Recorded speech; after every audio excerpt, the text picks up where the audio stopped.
Burlington Schools. The district now says it's discovered signs of mold in at least a dozen schools. Testing still needs to be done, but they say they've seen visual signs of more issues. This comes just a day after we learned mold had been found at other schools, bringing the number of affected buildings up to 5 yesterday. Now, Cummings and Williams High School, Broadview Middle and Andrews, and then Newland Elementary Schools. And then the district is still waiting for official air quality and lab results for Cummings High School, Williams High School, and Broadview Middle School. They have not announced what it could mean for the first day of school. We know Newland students will be starting at Ray Street Academy. Andrews has since been cleaned and they are set to have their first day as normal. The district says it's working with local and county leaders on next steps. In Winston-Salem Forsyth, we have been following a bus driver shortage ahead of the first day. Last week, the superintendent warned parents about bus delays because of it. At the time of the announcement, the district was 59 drivers short, and with 6 days left into the new year, they've started to see some progress. WFMY News 2's Giselle Thomas shares how they are making it work. Winston-Salem Forsyth County Schools says that they've doubled some bus routes, and this enables them to lessen the number of needed bus drivers, which brings that number down to 52. Now, the district says that with some of these changes, it could cause some delays of at least 15 minutes. Now, this week, bus drivers were able to test their routes, stops, and visited each school to prepare to bring thousands of students to and from campuses. Drivers said some of the biggest delays they ran into were due to stop locations. My practice run had a few new runs, a few new stops, and one completely new run, but I know pretty much a good part of the city. So just learning those new stop locations that we have, that's about it. The district says one of the best things you can do is to get your child to the bus stop early, because even if it's running late, it could show up before you expect. And the district says not only are they needing drivers, they are also in need of mechanics. Currently, there are 11 vacancies for mechanics. The district says they have an incentive program, for those interested to joining the transport team. But to get the job, there are a few steps. It's a process to take them through. So we start with the interview, and then we go through a reference check, and then they go through a criminal background check, then they go through a DMV background check. Then we have to hit all of the trainings. Now, with school starting in less than 1 week, the district stresses that if parents have signed up for their kids to take the bus and they might have changed their mind and decide to drive their children to school, let the district know. It can make the first day of classes for students who are taking the bus just a little bit easier. Live in Forsyth County, Giselle Thomas, WFMY News 2. Giselle, thank you. Looking at the Triad's other 2 school districts, Guilford County has 82 bus driver vacancies. Meanwhile, Alamance-Burlington Schools says they are 20 drivers short. It's open house night for Guilford County schools. Tonight, high school students and parents will get a chance to visit their school ahead of the first day and meet with teachers. You can find the times for your high school on the school's website. Tomorrow, there will be open houses for middle schools, followed by elementary school open houses on Thursday. We hope to see you out at our Tools for School drive tomorrow. We will be collecting school supplies at Walmart on Battleground Avenue from 9 to 6. You can drop off new items like notebooks, pencils, and binders in collection boxes there. The full drive runs through September 11th. Yeah, it's really hot out there, and people say it's not the heat, it's the humidity. Well, we have both, so it's both that are bothering us for the next day or two. Now, not tomorrow. Tomorrow's our break. But by the time we get back to Friday, we'll see some mid-90s again. I mean, it's going to be a scorcher out there by then. We're at 91 degrees right now, looking for that high temperature, probably somewhere around 92, 93 today.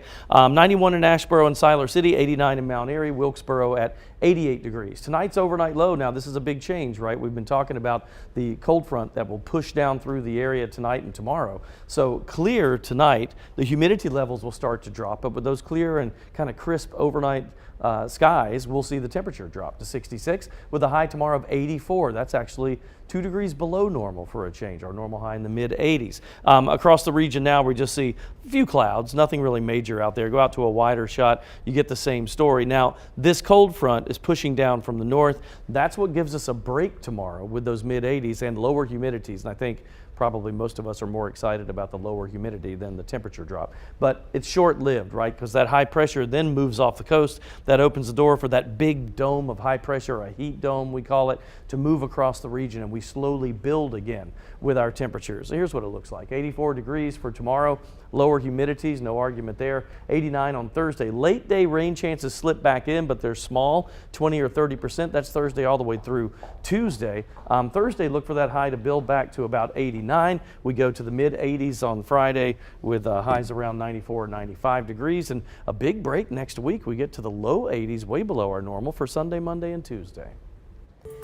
The Biden administration has launched its student loan repayment program. It's called SAVE, and leaders say it aims to significantly lower payments and reduce overall loan costs for millions of people. The White House says the income-driven repayment plan will calculate payments based on the borrower's income and family size. President Biden shared the news in a video. It's going to give borrowers a little bit more breathing room. And if your annual income is less than $30,000, your monthly payment will be zero until it gets above $30,000. As long as you pay what you owe under this plan, you'll no longer see your loan balance grow because of unpaid interest. The new plan will also forgive remaining balances after a certain number of years. The administration is encouraging borrowers to apply for this plan as soon as possible, so changes will have time to take effect before the payment pause ends in October. The Biden administration says the new plan will be fully implemented next summer. It comes after the Supreme Court blocked his previous forgiveness program in June. Let's get to your 4 to 5 roundup. High Point Police Chief Travis Stroud is preparing to hang up the badge. The police department says Stroud has begun to prepare for retirement. Chief Stroud took the job in 2021 after 25 years on the force. He joined High Point Police in 1995 after attending Andrews High School and graduating from App State. Chief Stroud expects his last day to be November 30th. An outside company will handle the beginning stages of finding his replacement.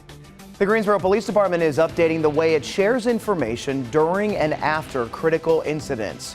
For example, the department is clarifying how it'll give details in the case of a shooting involving an officer. The new policy also has guidelines for the release of body or vehicle camera recordings and the names of officers involved. Leaders say they wanted to improve transparency, and this will help.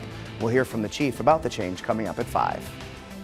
An NFL player's home was destroyed in a deadly home explosion in Mooresville. Robert Farley was found dead inside the home. He's the father of Caleb Farley, a cornerback with the Tennessee Titans. One man identified as a family friend was injured and taken to the hospital. Iredell County emergency officials say the explosion happened late last night. Investigators believe it was caused by an internal gas leak. We'll be right back.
Well, there's a new website aiming to make women feel safer when traveling alone or visiting a country they might be unfamiliar with. It's called Greet Her and pairs female travelers with female tour guides. Here's how it works.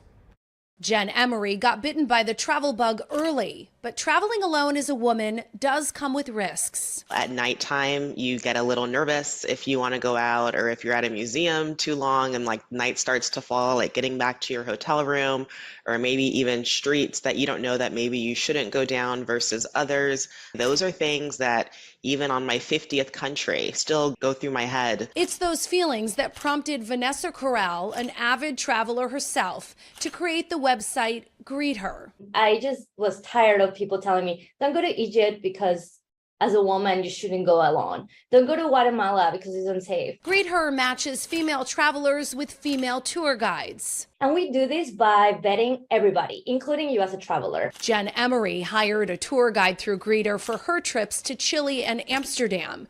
Users can hire their Greet Her for an entire day or just a few hours. That female local guide will not only show the traveler what her city has to offer, she will share safety tips from which streets and neighborhoods can be dangerous to how to use public transportation safely.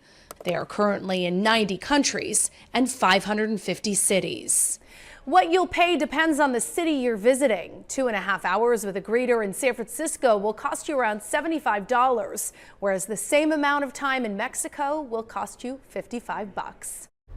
Oh, I just love this. Yeah. I love it. I actually do love a little bit of solo traveling from here to there, and sometimes to prepare, I love kind of looking up different places to go to because I hate going into it blind. But being able to be toured or partnered up with a tour guide who is more familiar with where I'm going than I am just seems like a nice, comfortable situation to be in. All I can think of is safety, because I have a daughter, and I just keep thinking if I had a daughter that was old enough to, when she gets that old and she wants to travel solo, I'd be really worried. Yeah. It's funny that we're doing this story. Just last week, my sister signed up to do one of these. How cool. Not with this company. I think it's called Women Who Travel, and it's basically a group of like 12 of them, and they're going to Vietnam. And so she doesn't know any of these other women. She's paired up with this group, cool. and they have planned every single aspect of the trip out. Gosh, it's I just love a that. full week. You pay like a flat rate, and they do all of it for you. So she's really excited about it. And I like meeting a bunch of other people. Absolutely, It's from nice. all over the country, all over the world. Yeah, solo traveling is just, it has its perks, and obviously safety is absolutely top of mind as well too, but I did my 2 cents on it, so please check it out, all about solo traveling. We'll be right back.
was a hot one today, wasn't it? And we're going to get even hotter for Friday, it looks like. A little break tomorrow, though. When you look out across the area, you see that air, you see the clouds, which tells you which direction the winds are coming from. So from the north, and that's because that high pressure resides up there. And there is a cold front that is just now starting to push through the region, definitely into tonight.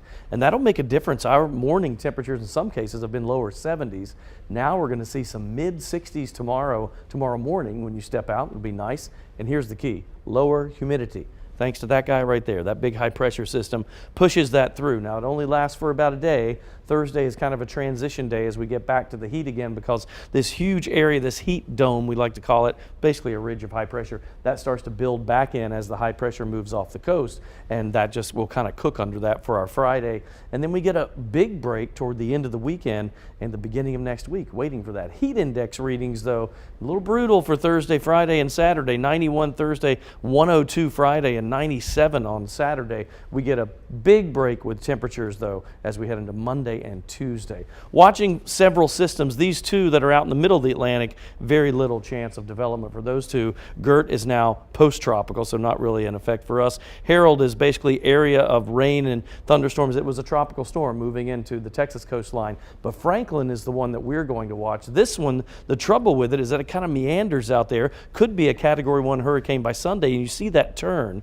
So it remains to be seen exactly what will happen with that system, but we, of course, will keep you posted on that. We've got to get a little closer to the middle of next week before we know what's happening with that.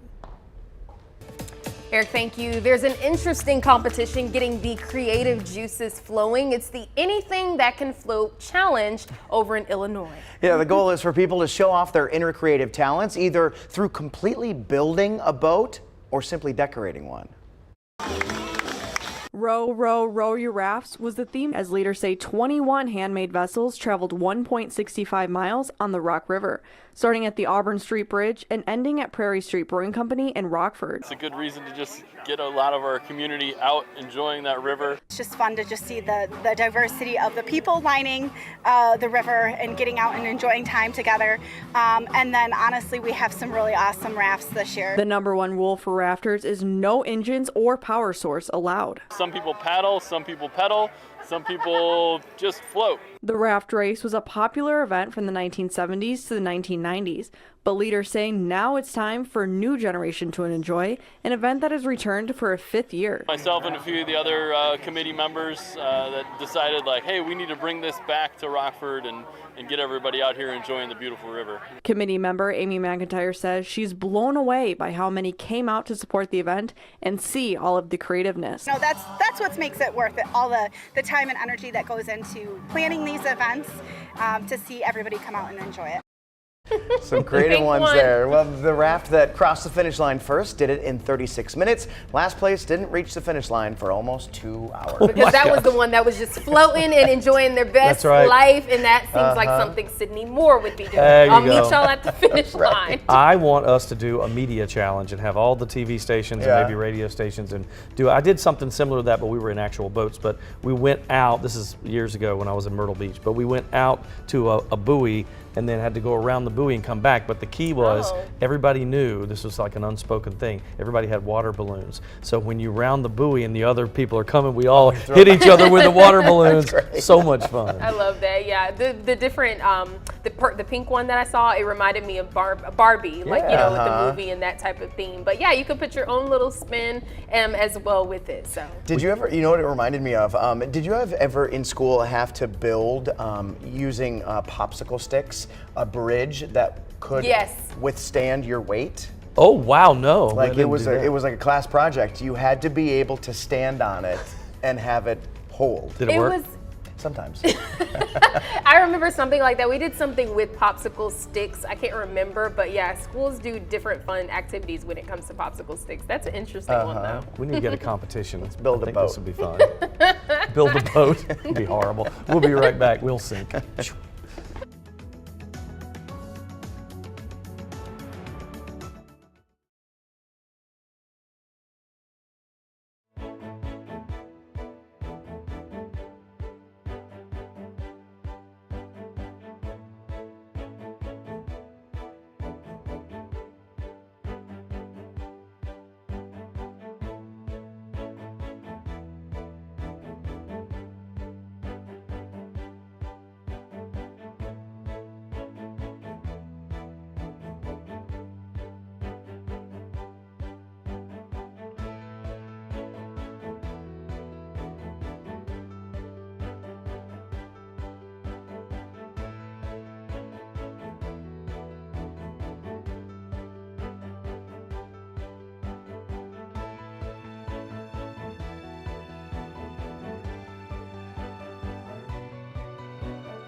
We are already in second round action at this year's Winston-Salem Open. Many of the top players in the world are competing to play in Saturday's championship matches. A key to any player's success, their tennis racket and how it's prepared for each match. And that's where this group comes into play. David and Paul Yamani and Justin Garcia, they string all the rackets for each player at the tournament. So that could be up to 125 total per day between them.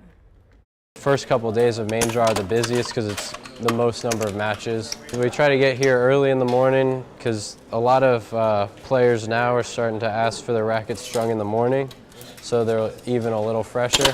They get them done every day, but some want them done super fresh, so we usually have a couple dozen rackets due in the morning to knock those out. We're just kind of doing rackets all day for soon, for tomorrow, for whatnot, and it's a lot of balancing and managing, but typically everybody gets their rackets when they need it and keep everyone as happy as we can. It's something that is so behind the scenes that no one really thinks about, but it's such an integral part. What we say is it's the only part of the racket that touches the ball. It's arguably the most important part, and that's what we're here for. The joke we have is if you don't hear about us, that's usually a good thing, because when you do hear about us, it's usually a problem happened. These guys go to tournaments all over the world, and they show up to a tournament every week not really knowing what they're going to get, and so for them as their livelihood, want to be able to provide them the top quality. All of us have strung slams and masters, and so they really enjoy when they come here being comfortable and seeing familiar faces. They walk in and they recognize us, and you can just tell they're like relieved and happy that they're like, oh, this is going to be a good week. And while Paul and David handle the stringing side of things, Sandy and Mark take care of the check-in and prep work. They're actually all part of one family. And so it allows the whole family to help prep for the tour. I love that. Listen, you know you're the truth when you're sitting in the interview. You're working on the rackets, doing the interview at the same time and talking and looking at the camera. But he took the words right out of my mouth. This is something that's so behind the scenes. You don't really honestly think about this, and I'm glad we're shedding light to see all of the jazz and things that go behind the scenes when it comes to building a racket. I didn't know that happened. I thought all the players just bring rackets. Right. And that's what I would think, but I guess these guys would, you know, that's as fresh as you can get it, right? It's a freshly strung racket, and it hadn't been used and worn, and I didn't know that. I know, and to have them do rackets for all of these, like I'm with you, where I would have thought that the player themselves has their own racket, and they are in charge of getting it restrung or anything to do with it. Well, they're doing a good job. That's cool. Better than we could do it. We'll be back. I enjoyed that.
Welcome back to the 4 to 5. Eric, Chad, and Sydney with you today on this Tuesday. We made it through Monday, so all is well. Yep, and Yes. hot. Yes. Mm-hmm. Hot And today, I was going to say humid. Uh-huh. It's humid too. cooler, lower humidity tomorrow, and then scorching on Friday. We're all over the place. And then I got a preview of your 7-day. I mean, pretty nice on the backside of You're it. like 4 or 5 degrees below normal by the beginning of next week. It'll be nice. So we just got to hang on.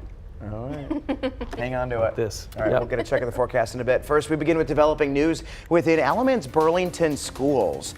More cases of mold found within the district. ABSS says it's discovered mold in now at least a dozen schools. Testing still needs to be done, but they say they've seen visual signs of more issues. This comes just a day after we learned mold had been found at other schools. Prior to today, the impacted schools were Cummings and Williams High School, Broadview Middle and Andrews, and Newland Elementary Schools. The district is still awaiting air quality and lab results for Cummings, Williams, and Broadview. It's not clear how it'll impact the first day. Newland students will be starting at Ray Street Academy. Andrews has the all clear to return. The district says it's working with county leaders on next steps. All right, new at 4:30, several of the 19 people indicted in Georgia on charges of trying to overturn the 2020 presidential election have turned themselves in. But the biggest name on the list, former President Trump, is planning to surrender on Thursday, a day before his deadline. Natalie Brand is in Washington with more details and what this means for the 2024 presidential election.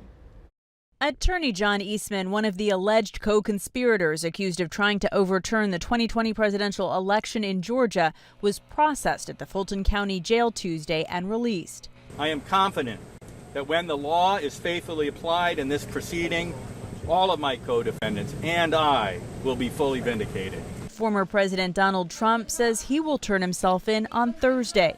He posted on social media that he's going to be arrested for, quote, making a perfect call, referring to the phone call he had with Georgia's Secretary of State urging him to find votes.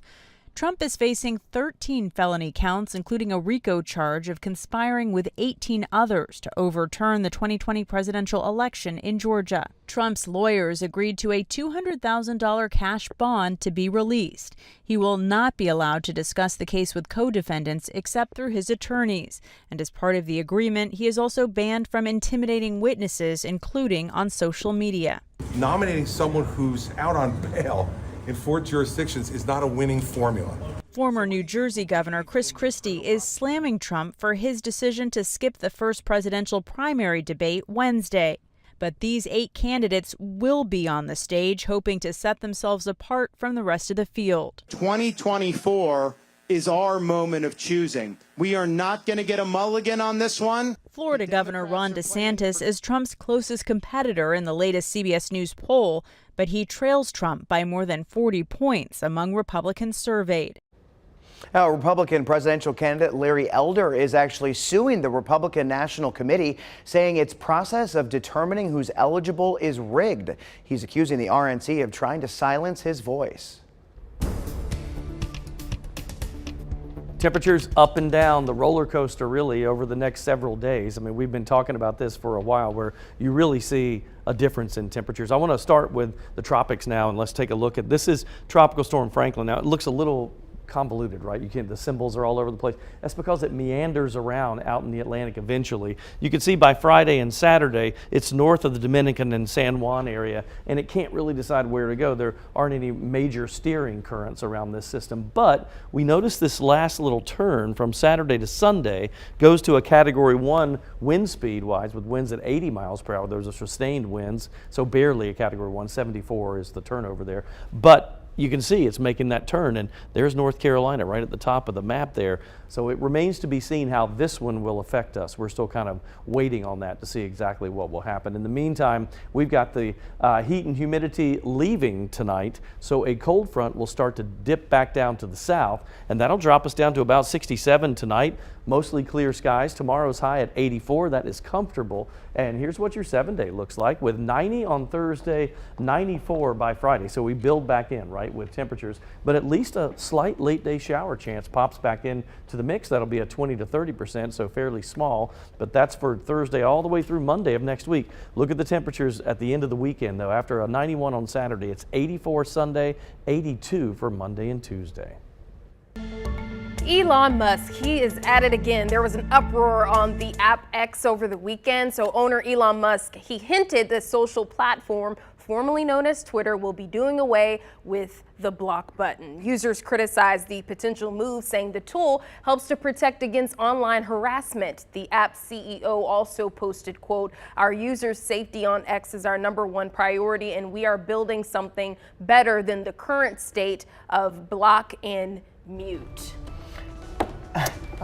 All I have to say is, don't delete the block and mute until you give us whatever the alternative is. Yeah. Because in the meantime, it's a mess. I'm interested to see what that would look like. I mean, I would think that block and then mute is, up to one of the most powerful things when you are dealing with someone that could be harassing you on social media. I don't get it. I'm just at a loss for words. I don't even know. It's like every week he's doing something to just kind of up. And honestly, I think it's just a PR move. He's trying to do things that will get people talking about Twitter, It might be. about X, to keep it relevant. Or what if he, he's got so much money, he doesn't know what to do with it. What if he just said, because remember he had that battle with Twitter, so then he bought it, right? And I wonder if now he's like, I'm just going to run it in the ground because I can. I mean, he's making these crazy changes. It's so many different, I feel like every time I look up, Yes. Twitter is, or X, excuse me, it's the headline about something. So we'll see. We'll keep you posted. Yep. All right, a pair of recalls kicking off our 4 to 5 headlines today. Nissan is recalling more than 236,000 Sentras because of potential steering control issues. The recall covers models from 2020 through 2022. The feds say the vehicle's front suspension tie rods can bend or break, which could cause drivers to lose control of the steering and crash. Owners of the impacted cars should contact their dealer for a free repair. Meanwhile, another big recall from Trader Joe's, this time for its multigrain crackers with sunflower and flax seeds. The grocery store chain says they may contain bits of metal. The recall covers crackers with a best if used by date between March 1st and March 5th of 2024. This is the 4th recall from Trader Joe's in the last couple of months. We're learning more about a new highly mutated strain of COVID. The CDC says it's tracking the so-called BA.286 variant after it was recently identified at the University of Michigan. It comes as the CDC is reporting a spike in COVID hospitalizations across the country. The agency says admissions have increased by more than 14%. The cost of childcare in the U.S. continues to rise despite overall inflation ticking down. The Labor Department reported the average price of daycare and preschool rose 6% compared to a year ago. That was nearly double the overall inflation rate of 3.2%, which was down from its recent peak of 9.1% last year. Now, parents could see childcare prices continue to climb this fall as providers boost prices to cover rising costs and federal pandemic aid ceases.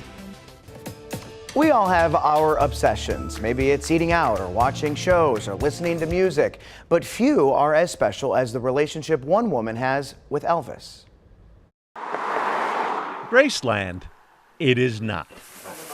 This is my room. But Liz Gruber's room Right. might just take you there. That's the Elvis statue.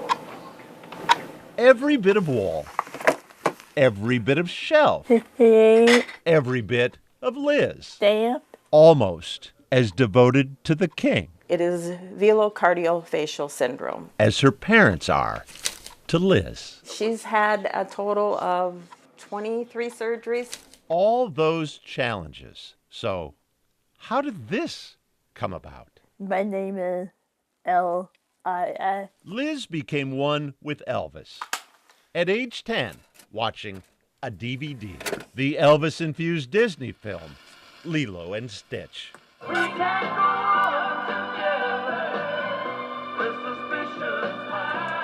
And I had a cassette tape. So pop it in her player. Boom. After that, all she listened to was Elvis. Life isn't always easy for someone born with differences. But time spent daily with Elvis helps. Well, it's a comfort factor that she's always had. It's a She sensory rocks comfort. just to soothe herself. Liz is blessed with parents who do anything Yeah. to bring their daughter joy. Yeah. Anything. Got a hug for me? I got a hug for you. Good to see you. Stage set. We're here to see Elvis. Here to see Elvis. All right. Because Elvis is here to see Liz. I said see right. The annual backyard concert started 3 summers ago. Well, I'm evil. When Liz's dad extended an invite to Elvis impersonator Anthony Shore. And what did Liz think? Let's just say when the king's in your backyard, you make sure your throne's in the front row. Because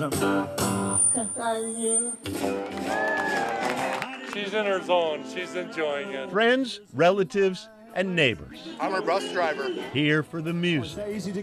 And Liz. knock and the door shall be open. That's the most smiles I've seen on her all week. It looks so good to see the smiles. Yeah.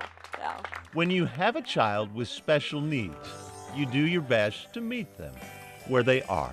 Here we go again. So, not Graceland, Because I love you too much, baby. just a backyard. Graced. This will be a haskell for Liz. Boyd Hooper, Carol 11 News, St. Cloud. Take a bow, Liz. Oh. So cute. I Oh. love it.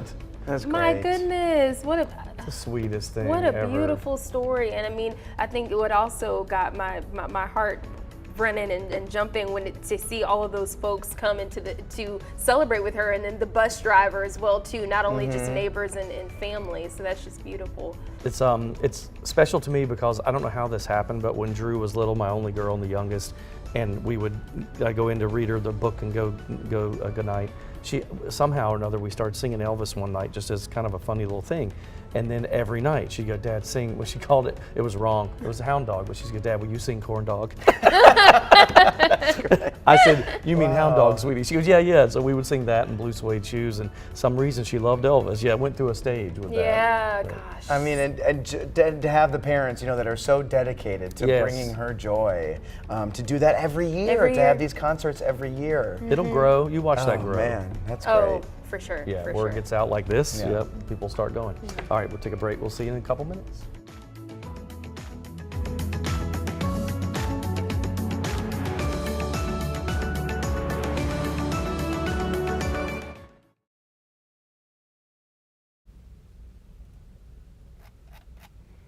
Well, hello there, friend. Ha ha ha. Beep, beep, beep. I'm sorry. This is busy. Try again.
All right, I'm taking you back in time to 1994.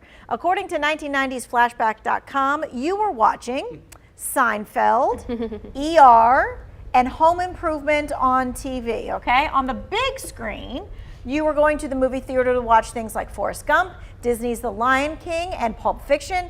How much did it cost you to go to the movies back in 1994? $2. I'm going to say $5. $2. $6. Wow. It cost you $4. Okay. $4 in 1994. And get this. This weekend, you can see a movie in a theater for $4. That's right. It's National Cinema Day. That means Sunday, August the 27th, you can go to the movie of your choice at the time of your choice for just $4. Now, National Cinema Day is sponsored by the Cinema Foundation. It's a nonprofit. Their whole idea is to promote and expand the cinema industry, and they're doing it by letting you go to the movies. That's so cool. And it makes sense, right? I mean, we hear about how like intrigue in movie theater experiences have kind of declined. So good way to get people back in. And fun to bounce from movie to movie to movie if you just want to go crazy and just have a movie day. You could for $4, yes, right? that's a great idea. Like super affordable. And it's also the thing where you can do it at any time of day. So usually you would think, oh, that's only for the matinees, but you can do it at night as well. So you can buy your tickets through the National Cinema Day website, which takes you to, like in our area, Regal or AMC. Or if you have Fandango, you have one of those accounts, you can use that too. On the National Cinema Day website, you simply put in your city in the search bar and then choose your movie. Now, I have not seen Barbie yet, so sure enough, I wanted to look for Barbie tickets. And on Sunday, August the 27th, they are there at the Greensboro Grand. I can get a $4.27 ticket. Get it August 27th, right? And you can buy up to 10 tickets. If you want to. Wow, that's so you can take like all the kids, right? And you're like, hey, you know, I'm buying tickets. It's on me. Well, and spend all the money on the popcorn and the snacks. That is not. Yes. That is not included. Not in that included. Now, but if it was, you know, I go to town. Yeah. What do you have to have as a snack when you go to the movie theater? For me, it's a hot dog. A hot dog. So It is, I yeah. love that too, Okay. but I'm trying to stay away from that. It's always popcorn and a hot dog for me, one or the other. Interesting, okay. Popcorn, the big one, where they do the layering of the butter. So they fill it up a quarter of the way, butter layer, half the way, butter layer. Right, because the butter's so good. Yes. I love it. But I like the butter with like M&Ms. I like the sweet and the salty all together. This is the perfect time to shout out my dad because he's a movie guy, but he has to get his large popcorn. He's not gonna watch him. We could go out to eat beforehand. He's like, I'm sorry, but I have to get I'm not sitting there and not eating anything. A large Coke and a large popcorn. Get out of his way, and he's good. Now, does he share with everybody? Yeah, Okay. he's All right. maybe. Get your hand popped. Now, I want to tell you that you can buy your tickets now. I mean, so you can buy them ahead of time. It's not like you have to wait for Sunday for the $4. It shows up right now. 210, of course, going to link you to the National Cinema Day site. I'm writing that web story right now. So you can beat the heat on Sunday. That's great. And just go see a movie for $4. Tanya just gave you your Sunday plans. Done. There you go. Bye.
Welcome back. There's a new star moving into the Greensboro Science Center. Meet Indy, the Linnaeus two-toed sloth. She will be moving into the Expedition Rainforest, the Greensboro Biodome, once it's finished being built. The Science Center says Indy is a curious, engaging, and very active sloth. Indy's species is normally found throughout Central America and northern South America. These sloths only live in trees, staying high in the canopies, so the center says the new rainforest exhibit will be a perfect habitat.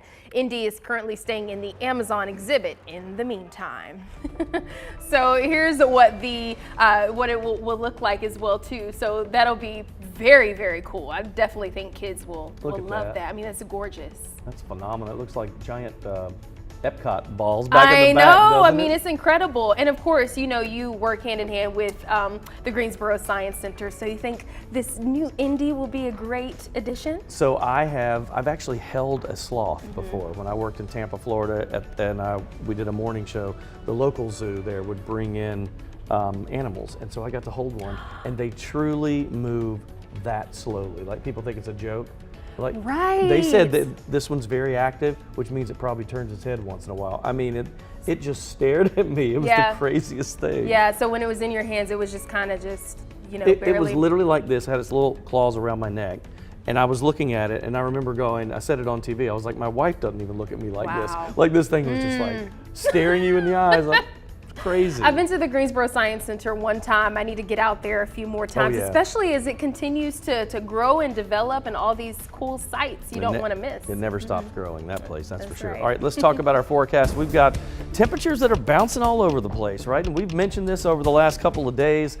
It's low to mid 90s one day, low to mid 80s the next. And that's kind of the way we are. Two of those peaks and valleys coming up in our next 7 days. But the end of our 7-day shows some real relief. And I think that'll feel great, especially, you know, we're close to September already. So those temperatures need to start dropping off. 91 in Greensboro right now. Burlington, you're at 92. We have 89 in Winston-Salem, 93 in High Point. You get the idea. Overnight tonight, this is comfortable. 67 degrees, clear skies, lower humidity. It's just going to be a great morning tomorrow. Actually, Wednesday ends up being one of the best days. 84 degrees, sunny, and lower humidities is a good thing for us. Couple of clouds out there now, but really not a whole lot to speak of. You can see the general spin of that air current, the clouds kind of moving in that clockwise rotation. That's a good sign that there's a high pressure center nearby, and indeed there is, as it pushes this cold front down. That happens overnight. That's why tomorrow has lower humidity and lower temperatures. But it builds back in, the heat, that is, until Friday. Man, Friday gets to be a little bit on the sticky side here. Let's go with 84 tomorrow and a beautiful day. 90 on Thursday. At least there's a slight late day shower storm chance every day after that through Monday. 90 Thursday, but 94 on Friday. Dropping again, 91 Saturday. Sunday, 84, and really comfortable in the low 80s Monday and Tuesday.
Hi, Minnesota, Mississippi, Missouri, Montana, Nebraska, Nevada, New Hampshire, New Jersey, New Mexico, New York, North Carolina. There, 1, 2, 3, 4, 5, 6, 7, 8, 9, 10. 1, 2, 3, yes.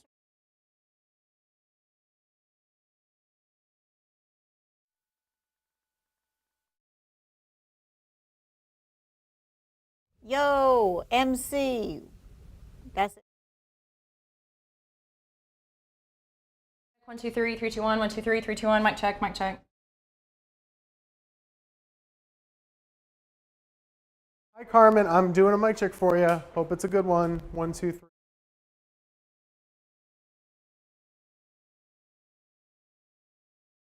Hello, Winston-Salem, Forsyth County Schools.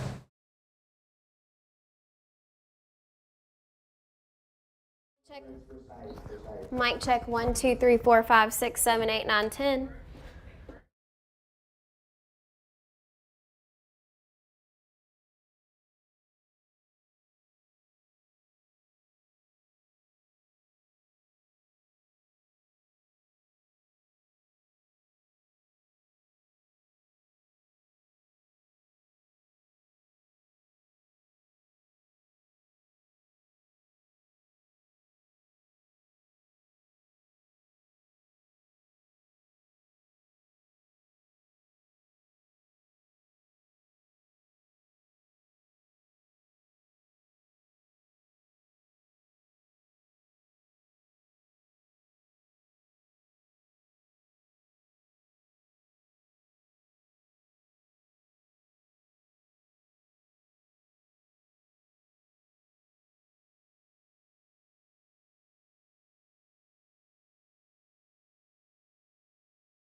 Hi there, it's time for my 2 cents, and today I want to talk about, we've been so hot lately, right? But one day hot, one day not.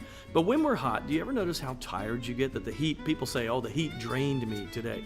There's actually a scientific reason for this. I did a little research. It's something called vasodilation, which basically means that the blood dilates, which allows more of the blood to move up to the surface of our skin, and that releases heat. That's why, sometimes we look flushed when we're out in the heat, because the blood is closer to the surface of the skin. However, that process takes energy, and that can make us tired. So also, the other side of this, we all know, what do we do when we get hot? We sweat. That's the way we cool. The water droplets come up to the surface of our skin. The movement of air current over it evaporates it. Evaporation is a cooling process, and it cools us down. But sweating also causes your metabolism to go up to make that process happen. Well, you increase the metabolism, and what happens? You need more energy to do that.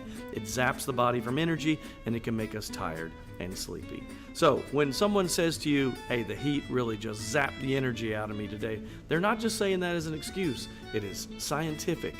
And there you go. We just tried to get a little bit smarter today, didn't we? That's just my 2 cents, and that's your 4 to 5. WFMY News 2 at 5 starts now. We are on top of breaking news on WFMY News 2 at 5. Alamance-Burlington School System says mold is found at even more schools, at least a dozen in all. Leaders say more testing still needs to be done, but they've seen mold on surfaces, in walls, and at some more locations. Just yesterday, the district announced it found mold at 3 more schools, including Williams High School. The total yesterday was 5.